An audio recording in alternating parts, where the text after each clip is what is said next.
All right, let's talk a little NFL draft here with the former head coach of the Buckeyes, national champion Urban Meyer. So, Urban, I want to talk about this year's draft. Ohio State, Ryan Day, a potential 15 possible draft picks could tie the old record by Georgia. Your thought on the talent that Ryan is about to put into the NFL this year? Yeah, I look back and I know we recruited really hard, recruited really well, and I'm not sure I've seen a group like Coach Day and Brian Hartline in particular too, but all the coaches. It's an incredible product. Obviously, I'm very biased, but to see the talent, it's like Marvin Harrison Jr. leaves and in comes Jeremiah Smith. It blows my mind. And it's first of all, I'm very proud of my old school, my home school, and the great state of Ohio. And it's going to be a record. It's going to be an incredible draft. And the draft is one thing, but I see a longevity. And, if you look back at some of our teams, a lot of those guys are still playing. I see that as this kind of a draft. Yeah, I look at your draft, probably the best one, I would say 2016. You put 5 guys in the first round, and you mentioned guys like Zeke Elliott, Joey Bosa, the longevity there. Do you have any memories of that draft class and putting that many top-level players in the NFL? I do, and I went to the green room that year, and it was bang, bang. One I think was Taylor Decker, and it was oh man, I can't remember it. Eli Apple, Darren Lee, I want to say. Yeah, Darren Lee got picked up, and Zeke Elliott, Joey Bosa, obviously those were top fivers, and then, but it was just to see the families, and that's the one thing I'll never forget about the NFL draft is be able to be with your players when they get that phone call.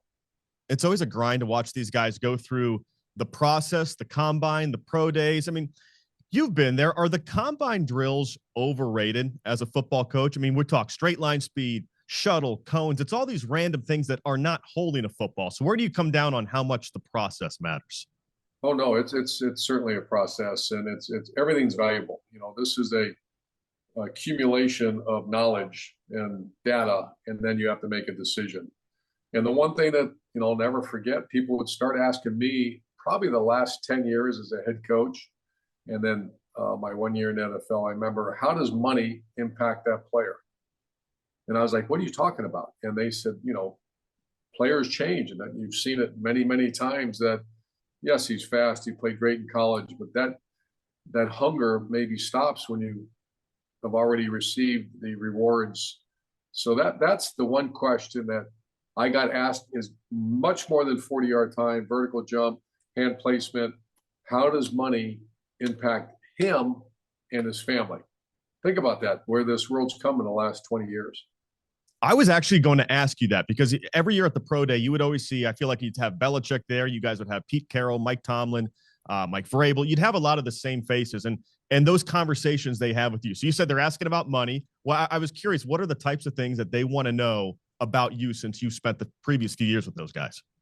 Well, each coach is different. Belichick, I'm very close with him over the years, and I actually used his model in recruiting. And he would ask, he had certain things that they would call the Patriot way and competitive. He wanted, all he ever talked about is competitor, and then he talked about what kind of person.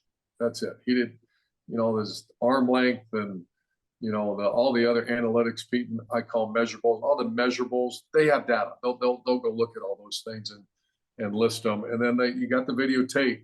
But then there's other things that only someone that coaches that player sees every day, day in, day out, and that's competitor. And when you say competitor, that also includes, is he hurt all the time? Does he take care of himself? That competitor is the bold letters. And then underneath that, do they take care of themselves? Do they take it sick? That all falls under the competitor category. And then, what's his family like? Are they always in your office complaining and bitching and, all that? Because that's kind of an indicator that this money issue might impact the player's performance.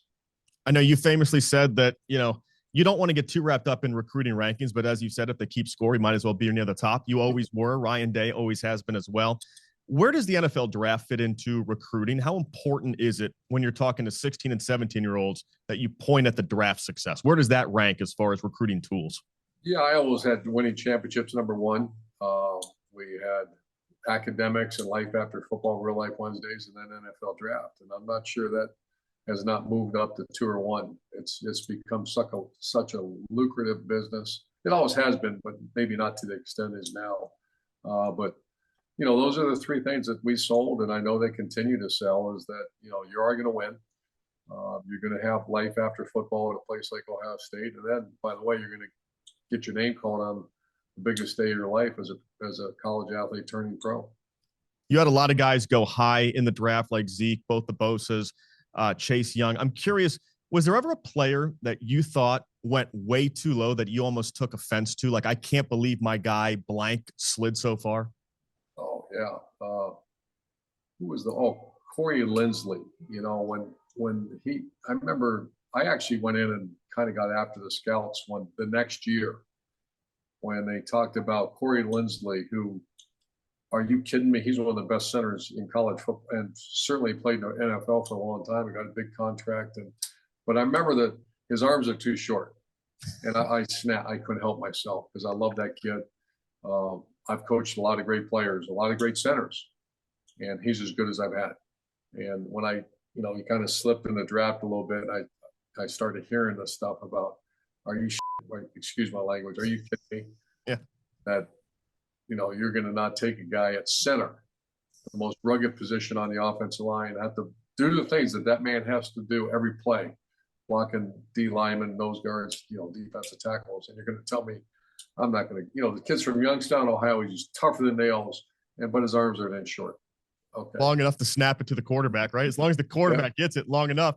I want to ask you about what you're doing next week. You're going to be up there in Green Bay, Lambeau. You're going to broadcast as part of this Nissan Draft House with throwbacks. That's Jerry Ferrara and Matt Leiter. What are you looking forward to most about doing some of those shows up there on location? Well, I'm a football junkie, and I remember, Vince Lombardi, the Green Bay Packers, and I've never been to Lambeau Field. It's an iconic stadium. It's an iconic place.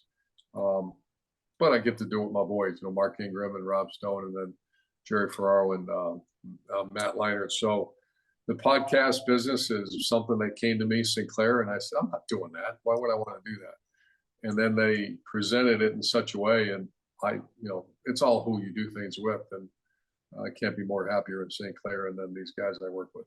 Yeah, you, Rob Stone, Mark Ingram on the triple option every week. Now that you've done it for a while, you guys have a really good rapport. I'm a fan of the show.